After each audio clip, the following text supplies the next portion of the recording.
Hi, everybody. Today we are going to be talking about nucleic acids. We're going to take a little bit of a big picture view of them, but then we're also going to kind of narrow it down to the molecular level. Now, there's a bit of terminology that might be a little bit distant and maybe you haven't heard before, but I think that we actually have talked about it in the context of our functional groups. So, bear with me on those. I'm definitely going to highlight all of the different functional groups and all of the different molecules that I'm talking about. And I'm also going to highlight what are the important things for you to know. Now, with all of that said, there's going to be a quiz posted on your Canvas page. That's a quiz just like all of our other quizzes where you have two attempts. And those are open notes. You have 15 minutes to complete them. You'll get feedback you'll see your score, but you won't see the correct answers marked. Take them once, do it again. Make sure that you get full credit on that. Okay. I kind of like those to be basically like your homework assignments in some respects. All right. So, with all of that in mind, we are going to talk about nucleic acids. Now, nucleic acids are one of the three biggest or major biological macromolecules. Our biological macromolecules are proteins, nucleic acids, sugars, and lipids. Now, one of those, nucleic acids, that which we're talking about today, kind of finds its place or it's kind of not really a standalone one because of the fact that nucleic acids also incorporate sugars, like we talked about last time. Now, what's the big deal with nucleic acids? Well, first of all, there's two major nucleic acids. There's DNA, also known as deoxyribonucleic acid. Deoxy. Okay, so that term right there, D meaning basically the loss or removal or lack of oxy or an oxygen. Now think about that in terms of, or in the context of ribonucleic acid, deoxyribonucleic acid versus ribonucleic acid. So what do you think the difference between deoxyribonucleic acid and ribonucleic acid is? That's right, an oxygen. So one way that you could kind of think about DNA or deoxyribonucleic acid is that it is ribonucleic acid without an oxygen. So that's the only difference. Essentially, if you add an oxygen to deoxyribonucleic acid, you're going to make ribonucleic acid. So I'll say, yeah, so we're going to go ahead and illustrate what that actually means in just a little bit. But what I'd like to give you are basically three of the biggest deals or three of the biggest experiments, three of the biggest moments in nucleic acids. Now, in 1952, so 72 years ago, roughly, um, 72 years ago, there was an experiment done. And around this time, people were pretty unsure as to what carried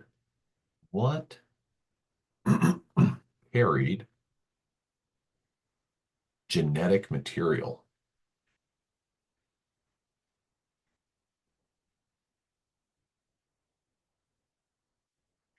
And basically, they narrowed it down to proteins or DNA. So they knew what DNA was, but they didn't know exactly what its function was.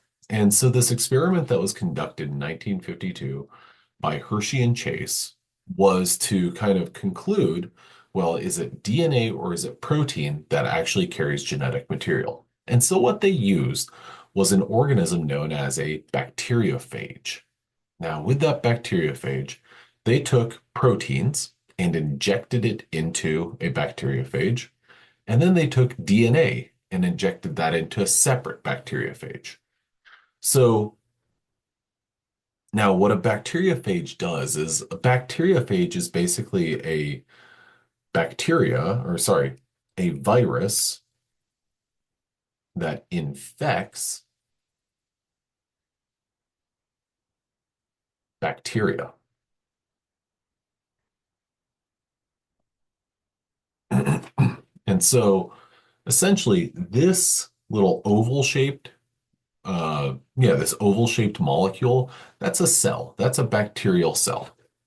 And so on the left-hand side here, what we have is a bacteriophage that has been injected with this protein. So this bacteriophage has been produced that has protein that has what's known as a radiolabel of sulfur. So they used radioactive, I'll label it radioactive sulfur. And essentially, what they were looking to do was say, all right, well, if this radio-labeled sulfur gets passed down to the bacteria, so if that gets passed into the bacteria, then we know that the bacteria has received genetic information from the bacteriophage. So essentially what they did was they used this radio-labeled protein and they said, all right, well, when we have this bacteriophage infect the bacteria, and then we look for that radio label, is it present in our cells? Is it present in our bacteria? And the answer to that question was the radio label was absent from bacteria. bacteria. Okay, so essentially what that means is that the sulfur or the radioactive sulfur, I'm going to label it as Ra sulfur, didn't go to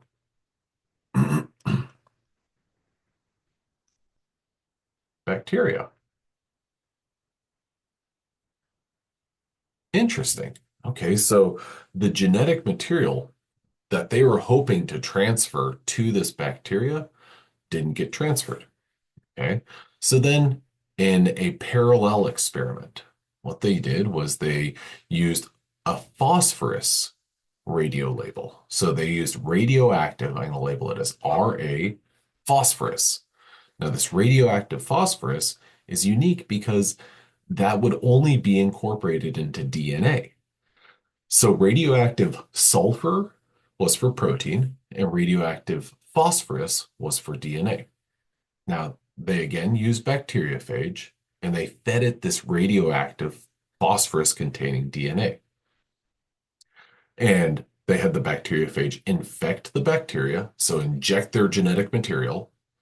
Then they got rid of the bacteriophage, and they collected all of the bacterial cells. And when they collected all of the bacterial cells, they asked the question, is the radioactive phosphorus present?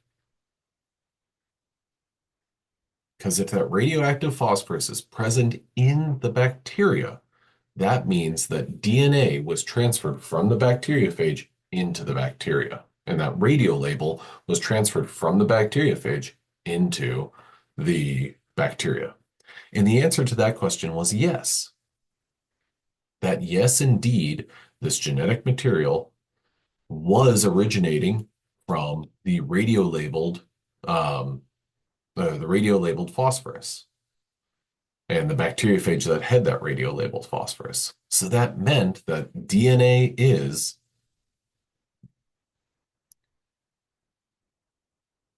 the carrier of genetic material. Okay, so the Hershey-Chase experiment really is summed up with this right here. DNA is the carrier of genetic material. So what that means is that if proteins were extracted from any one of your cells and put into another cell, that's not going to carry any genetic material with it because DNA is the carrier of genetic material. All right. Now, the next major breakthrough in DNA and nucleic acids came in 1953 when three people, Francis Crick, James Watson, and Maurice Wilkins, were recognized by the Nobel Society and awarded the Nobel Prize for Medicine in 1953 for concluding and determining the what's known as the double helical structure of DNA. So the double helix is the structure of DNA, and DNA is our genetic material.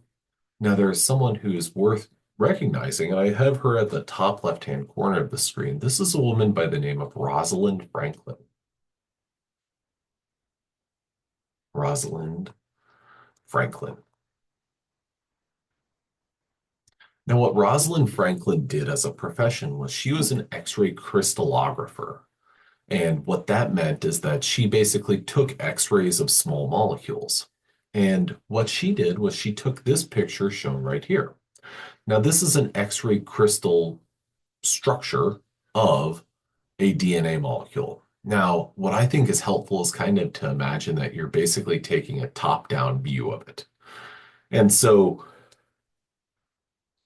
I apologize. Um, we have this top-down view of a double helical structure that really was instrumental in Wilkins, Crick, and Watson determining and concluding the double helix. Now, Rosalind Franklin was not recognized for a Nobel Prize. Many argue that she definitely should have, because arguably without this data right here, with that figure, they wouldn't really have been able to conclude this. Now, that's hindsight. Hindsight is 2020, but I definitely think that she's one of the more prominent people. I know that the Nobel Prizes are always, if they're split, the maximum in which they're split is amongst three people. Um, and I can never remember the timeline exactly, but I know that you cannot be awarded a Nobel Prize posthumously, so after death. Um, I think that she was alive whenever it was awarded, but at any rate, she was definitely instrumental in solving that structure. And it's really too bad that she wasn't recognized at her time and only now is being recognized. She passed away in 1958, so very shortly after um, Watson, Crick, and Wilkins were, I believe that they were awarded this. And I think that yeah, I think it was 58 that she passed away. At any rate, this structure that's shown over here on the right-hand side is the double helical structure. I always think about it as basically two spiral staircases that are interwoven with one another. Now, our third and biggest event with respect to nucleic acids and DNA was the publication of the Human Genome Project, and arguably the conclusion in some respects of the Human Genome Project. Now, I've got this guy captured right here. His name is J. Craig Venter. And I highlight him because the Human Genome Project was basically like a 10, 15-year long process. And certainly people were ambitious and, oh, it'd be great to sequence a human genome. And just so we're all on the same page, a genome is all of the genetic material in your cells. So every single gene that leads to every single function that your body has is encoded in your genome. Now, J. Craig Ventnor was one of the people who wanted to sequence the human genome and was very ambitious about sequencing the human genome. Now, the Human Genome Project was kind of what's known as a private-public kind of partnership of sorts, because it was kind of a race between J. Craig Ventnor's group of researchers who were doing this and the United States Department of Energy. And ultimately, if I remember correctly, they published two major papers. One was in the scientific journal Nature, and the other was in Science. These are two of the most well-known and world-renowned scientific journals It's kind of like, you know, if you want to pick up a magazine or a journal or a booklet about sports, you get Sports Illustrated. Effectively, that's what nature and science are. They are significant for any sort of scientific findings. So, if I remember correctly, the Department of Energy had a publication that was in Science, and then J. Craig Ventnor published in Nature. And they kind of put these out together because they were both working together on this project ultimately. Now, there were some parts of the genome that the Department of Energy focused on, and there were some parts that Ventnor's group focused on. But it was a private public fellowship or private partner, private public or public private partnership that Ventnor and his group worked on alongside the Department of Energy. Now, this is something that's still ever evolving, but there were some pretty tremendous developments along the way. And this is kind of a timeline of basically from when the project really got kicked off in the early 1990s, so like 1990, until it was ultimately completed or deemed a completion in about 2003. So, better part of a decade. And this was almost like, this was, I guess I could say it's NASA-like. um, in the 1960s, oh, we're going to put a man on the moon. And then all of a sudden, there was lots of research and there was lots of money going towards NASA. And before you knew it, there was someone on the moon. This had sort of the same treatment. This was not done by NASA, but instead it was like, you know, the public interest, scientific interest, and money, like financial availability, were all kind of intersecting where it was like, oh, we want to sequence the human genome, and oh, we can sequence the human genome. And so this was tremendous because lots of um, technological advancements came during this time. Now, I do want you to know J. Craig Ventnor's name, and I do want you to know that this was completed in about 2003 or in 2003. Same here. I want you to know Francis Crick, James Watson, and Maurice Wilkins, as well as Rosalind Franklin and the double helix. Then I also want you to know the Hershey-Chase experiment. What I want you to know about the Hershey-Chase experiment is that it concluded that DNA is the carrier of genetic material. Okay, so now back to what's the big deal with DNA? Well, we've got deoxynucleic acid, deoxyribonucleic acid, and ribonucleic acid. And at the heart of a deoxyribonucleic acid or a ribonucleic acid molecule is a sugar. Now, in ribonucleotides, now this suffix right here, tides, we're going to come back to that. But the pentose sugar is a sugar known as ribose. In deoxyribonucleic acids, or in deoxyribonucleotides, the pentose sugar is deoxyribose. So the difference between DNA and RNA is one of them has the sugar ribose and one of them has deoxyribose. Now, what do these two sugars look like? In the space below, I'm going to scribble out, actually, I'm not going to scribble those out. Um, in a RNA molecule or in a ribonucleotide, what you have is you have a ringed structure, which I'm going to point to this. This is our sugar, ribose. And then in deoxyribonucleotides, we also have our sugar right here. Now, what's also included in both of these structures is a nitrogenous base and a phosphate group. Now, when you think about DNA sequences and DNA in general, what you're probably familiar with is those nitrogenous bases. The sugars and the phosphates aren't really a big part of it. Um, Instead, what we're interested in when it comes to DNA is the sequence of those nitrogenous bases. Now, back to these structures. It's the sugar, ribose, and deoxyribose that differentiate or are differentiating factors. Now, I want you to know that this 2' OH group is present on a ribonucleotide, but this 2' OH group is absent in a deoxyribonucleotide.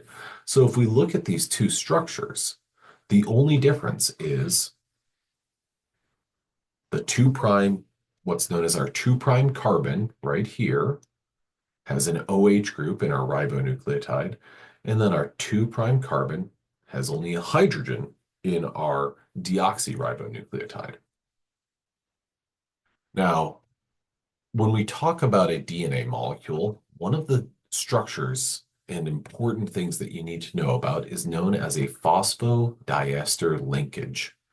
Now, this is the phosphate that connects each sugar to one another. Now, with that in mind, this right here is a DNA molecule, and here's an RNA molecule. Now, when we look at a DNA molecule, it's important to know a couple of things, and I think that it's helpful to kind of give yourself a point of reference to say, okay, this is a 5 prime end, and this is a what's known as a 3 prime end. Now think about those numbers. Prime, where have we seen that? Well, we saw that when we talked about the difference between ribonucleotides and deoxyribonucleotides. A ribonucleotide has an OH at the 2 prime carbon, and a deoxyribonucleotide has a H at that 2 prime carbon. So here what we have is a DNA molecule with a phosphodiester linkage that connects carbon 3 prime to carbon 5 prime. 3 prime, 5 prime. So there's our phosphodiester linkage. That's a phosphate molecule that connects those two sugars to one another. Now, the interesting thing about DNA is that DNA polymers and RNA for that matter are linked 3 prime to 5 prime by a phosphodiester bridge or a phosphodiester linkage. Now, ribonucleic acid and deoxyribonucleic acid, are shown here. The sequence of a DNA versus an RNA molecule is read in a 5 prime to 3 prime directionality. So here is our 5 prime end, and here's our 3 prime end. In terms of genetic information, this corresponds to N to C in proteins. I don't need you to know this, but this is a parallel between DNA and proteins. Now, our sequence is always read 5 prime to 3 prime. So here's our 5 prime end, our 3 prime end. Now, what I mean by that is if you look at back here, previous slide, we had our sugar, our nitrogenous base, and our phosphate. Okay, now close your eyes for a second. Okay, open them. Here we have our nitrogenous base, our sugar, and our phosphate. Okay, now when it comes to a DNA molecule, and maybe anything that you've ever seen, like seen in a movie or anything like that, and I'm specifically thinking about Jurassic Park, you've probably seen something like, oh, a DNA sequence is A, T, A, C, G, C, C, C, C, A, G, A, T, C, A, G, and so on. Well, that is looking at our nitrogenous bases from the 5 prime end, continuing all the way to the nitrogenous base at the 3 prime end. Now, the same thing goes for an RNA molecule, our 5 prime to our 3 prime end. Now, whenever we look at a DNA molecule or an RNA molecule, which I'll ask you to look at this molecule that's shown on the left and tell me if this is a DNA and or a DNA or an RNA molecule. And I'll give you a hint. You can tell the difference by looking at the sugars.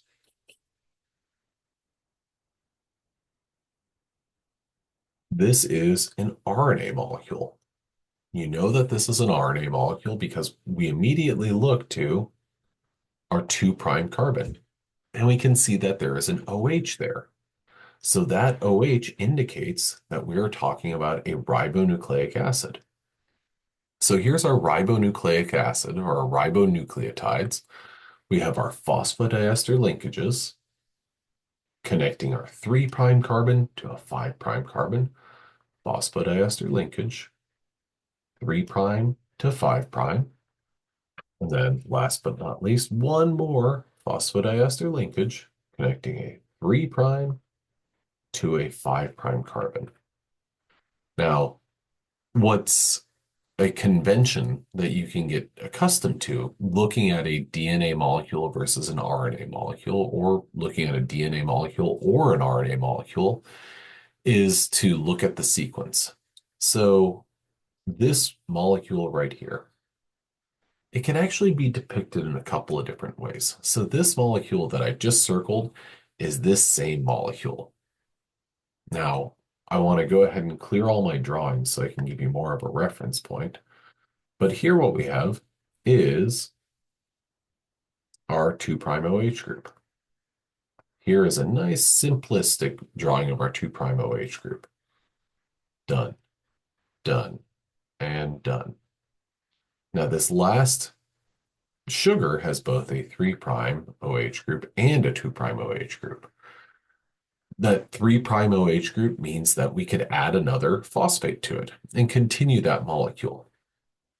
Now, when we read this sequence, though, we look at the sequence from the 5' to the, well, where's our open end? That would be our 3'.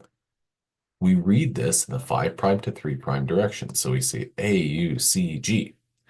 That's the sequence of our molecule. Now, if you look up here, we've got a couple of different representations of that.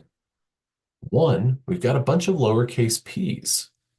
Those lowercase p's represent any place that you're going to see a phosphate. Now, if you notice, this shows in a phosphate before our first nitrogenous base. Does that represent what we actually see? It does. So P, A, U, C, G. Okay, so that's one way. I elected to write this right here. Now, this slide says you've got basically two different options. The one that I drew a star by, or this one where I'm just simply putting a plus by it.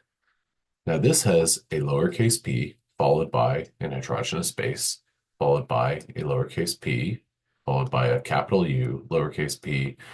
That is, if you compare these two, basically what you're looking at is one that's very detailed.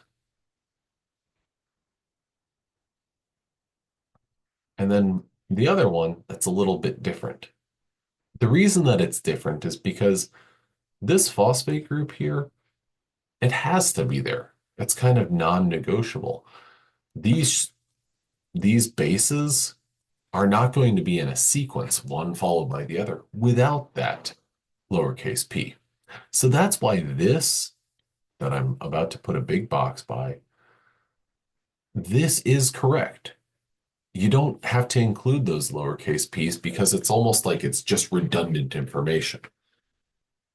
Now, if you are using this molecule as or if you are looking at this as a deoxyribose, so in the event that instead of these OH groups, we have an H here, here, here, here, here, well then what we're going to have to do is we're going to have to express that. And that's where you put a lowercase d, then in parentheses would put our whole sequence, lowercase p, to indicate that this is phosphorylated on the 5' end.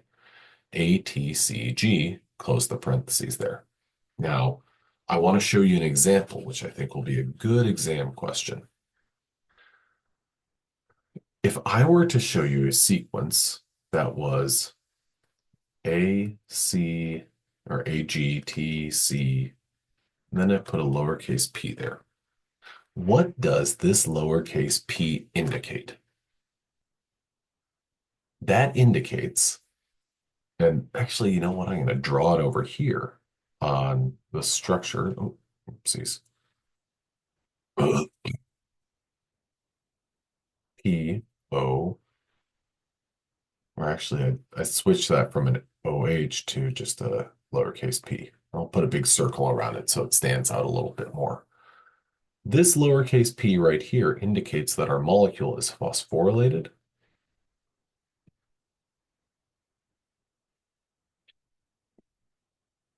on the 3 prime end. So effectively, that lowercase p, if it's on the left-hand side of our sequence, that means it's phosphorylated on the 5 prime end. If it's lowercase p is on the right-hand side, then we're phosphorylated on the 3 prime end. So effectively, if I drew this molecule, lowercase p, AGTC, lowercase p, that means that we're phosphorylated on the 3 prime end and the 5 prime end, because this one indicates 5 prime, this one indicates 3 prime. Now, here's our double helix. And another view of our double helix. There's two major structures in that double helix. They're known as the minor groove and the major groove. In addition to the minor and the major grooves, and this just has to do with the size of those grooves, size of the kind of openings based on how this molecule turns in 3D space. We have a sugar phosphate backbone, which means that DNA has an, excuse me, this means that DNA or a DNA molecule has a negative charge. Now, next up is that on the inside of our molecule are our hydrogen bonds. Our two molecules are considered to be, or our two strands, you could say, are considered to be anti-parallel. So what that means is they kind of go in opposite directions. I always kind of think about it as a highway. We've got one strand that's going in one direction. That one's going north. It's going from south to north. And the other one's going from north to south. They're going in opposite directions. They're otherwise completely compatible.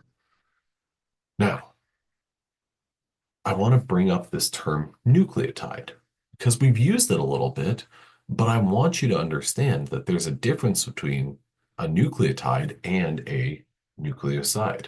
The good thing is that a nucleotide versus a nucleoside, well, a nucleotide is composed of a nitrogenous base. We haven't identified those. We've talked about them a little bit, but a nitrogenous base, a sugar, and at least one phosphate. Okay, so on the right-hand side of the screen here, when I'm drawing a big circle around, that is a nucleotide. Now, a nucleoside is a sugar and a base only. Now I'm going to go ahead and draw a green circle around our sugar and our base only.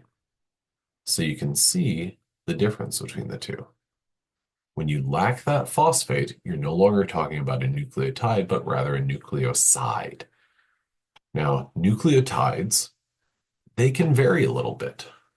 We have, first and foremost, we have a total of 4 nitrogenous bases. And then 4 other nitrogenous bases, depending on if you're talking about a ribonucleotide or a deoxyribonucleoside. Nucleoside. In this case, I'm using those terms interchangeably because what's a part of this is a phosphate. Now, what I want you to know is the identity of those nitrogenous bases. I want you to know adenine, guanine, cytosine, uracil, and last but not least is thiamine. I'm not going to give you these structures and ask you to know what they are, but I want you to know that's what that's what A stands for. Now, next up is MP. That stands for monophosphate. DP stands for diphosphate. TP stands for triphosphate.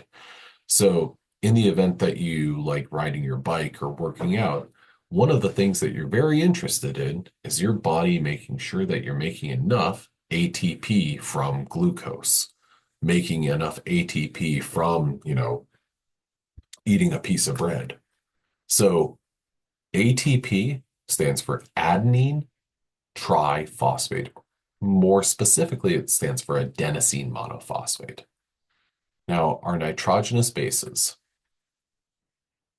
Our nitrogenous bases all fall into one of two major categories, and I like to think about them simply as one ring or two rings. Our one ring molecules, shown down here at the bottom, are pyrimidines. Our two ring molecules, shown up here, are our purines. Now, our purines are adenine and guanine. Our pyrimidines are cytosine, thymine, or uracil. I always think CUT. You can cut a pyramid. I don't know why that's always stuck in my mind for the past 25 years or so. Is that right? Roughly. I don't know. Your purines, on the other hand, you have adenine and guanine. So it's helpful for me to think about these base pair or these bases. And I'm not asking you to know the structures. I think that a fair question would be which of the nitrogenous bases or which of the classes of nitrogenous bases is a two-ring structure and which is a one-ring structure. Purines are two rings and pyrimidines are one ring. Now, cytosine, just so we're on the same page, cytosine, thymine, and uracil are all examples of pyrimidines because those are molecules that have only one ring. Adenine, guanine are both they're examples of purines. Now, nomenclature that's important for all of this. I already talked about the two prime, the prime numbering. That's in reference to atoms within sugars. Non-prime numbers refer to the base. You don't need to worry about this, but I do want you to know this right here. For instance, if I showed a sugar and pointed to a carbon, I would want you to know something like, oh, well, that's the 2' carbon, or that's the 3' carbon. Really, 2', 3', and 5' are the carbons that are important to know about.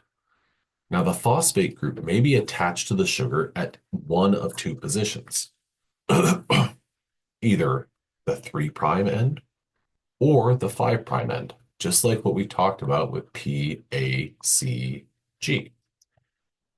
Where is your phosphate attached in this molecule? PACG. That's correct. It's on the 5' end. Now, let's switch it up. PP.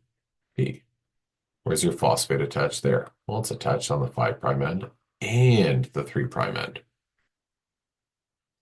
Now, here are some examples of ribonucleic acids or ribonucleotides and deoxyribonucleotides. Adenosine, this is, so here I'm going to circle your purines, and then here are your pyrimidines. Now, what's important to know about ribonucleic acids and deoxyribonucleic acids is that ribonucleic acids have A, G, C, and U as the four nitrogenous bases, whereas deoxyribonucleic acids have A, G, C, T. Now, this brings up what I think is a pretty good exam question. If I were to ask you,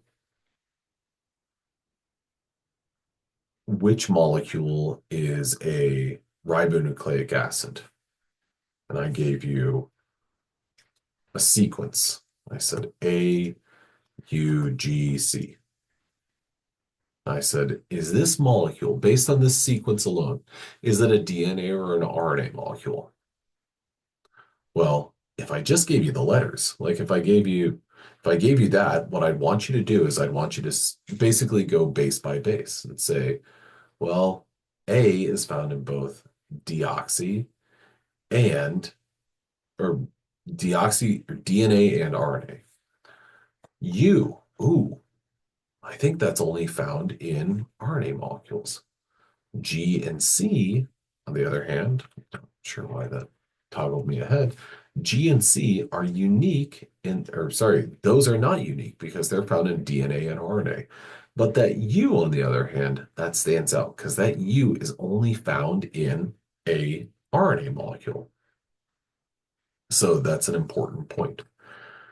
Now, let me just uh, send this home, if I gave you something like AAGC, and I said, is this a DNA or an RNA molecule? If I just gave you those letters, you would not be able to tell. Nobody would, because there's not enough information there. However, if I gave you the molecule and I said, this is the sugar and the phosphate, well, what I want you to do is say, okay, well, I've got the picture of the sugar. I'm going to look for my 2' OH group. Oh, I have my 2' OH group, therefore it is a ribonucleic acid. Now, here's another kind of depiction of your bases and the letters associated with them. Again, if I gave you this structure, or if I gave you these structures, I'm not looking for you to differentiate between adenine and guanine, but I do want you to recognize these are purines. These are pyrimidines. Now, one thing that's worth recognizing is when you think about a DNA molecule, and we mentioned this back here, the nitrogenous bases are on the inside of the DNA molecule. It's hydrogen bonding that holds them together.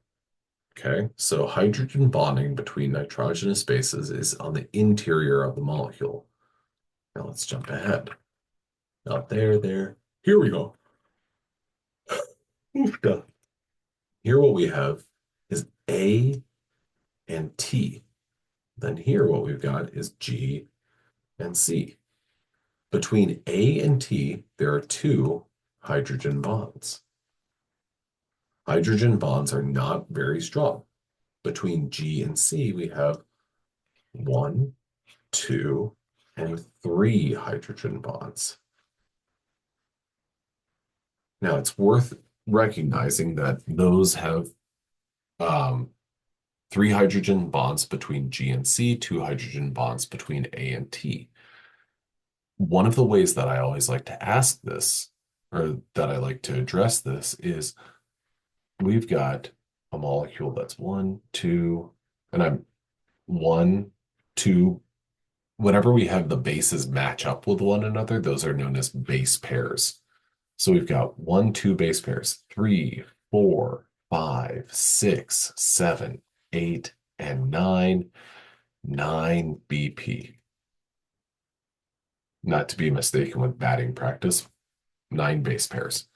Now, here what we have is we've got a total of those nine base pairs, we've got one GC, two GC, three GC, four GC.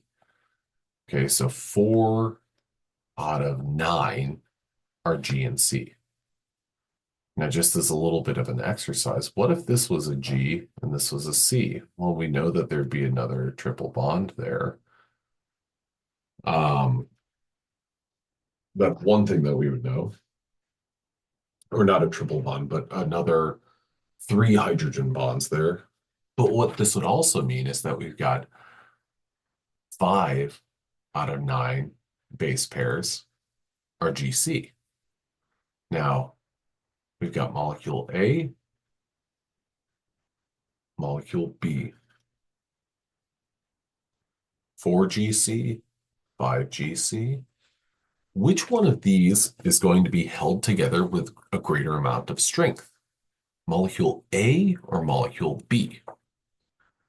Now, the way that I like to think about this is I like to think, well, hydrogen bonds, not very strong individually.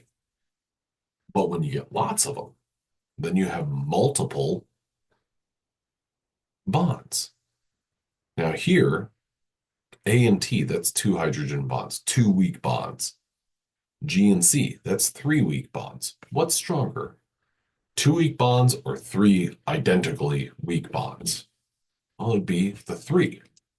So then effectively, what I do is I like to basically add them all up. But we can kind of look at this and say that molecule B is going to be stronger just because of the fact that it has a higher percentage of G's and C's.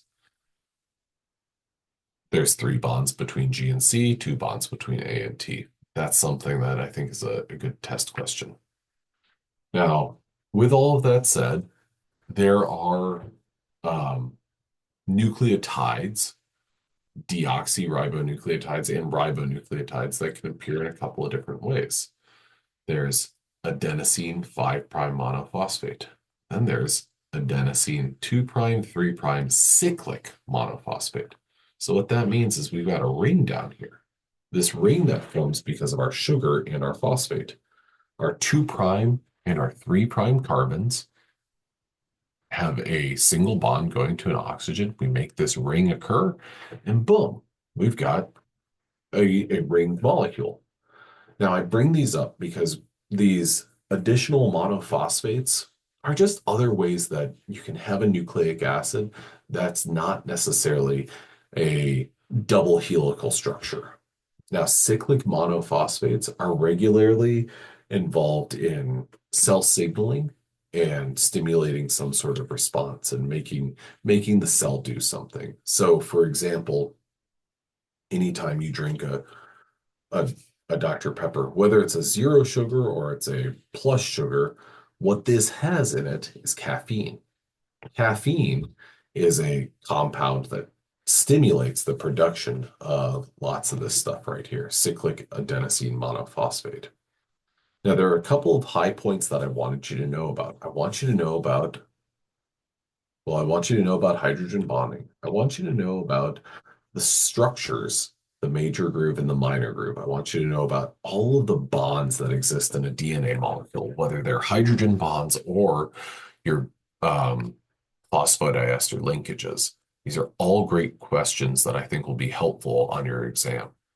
Now, with that said, remember that I'm about to post a um, quiz that will go up to on the 15th at 3 p.m. Make sure that you do that before. I'm going to go ahead and just start making those due on Sundays. So Sunday the 20th at 11 p.m. You've got 2 attempts, and make sure that you take advantage of those 2 attempts and think about them after you've submitted one attempt. Take a pause and look at your answers and say, okay, do I think that I got this right? Well, I got 8 out of 10 or 7.5 out of 10. So that means that I got 3 questions right.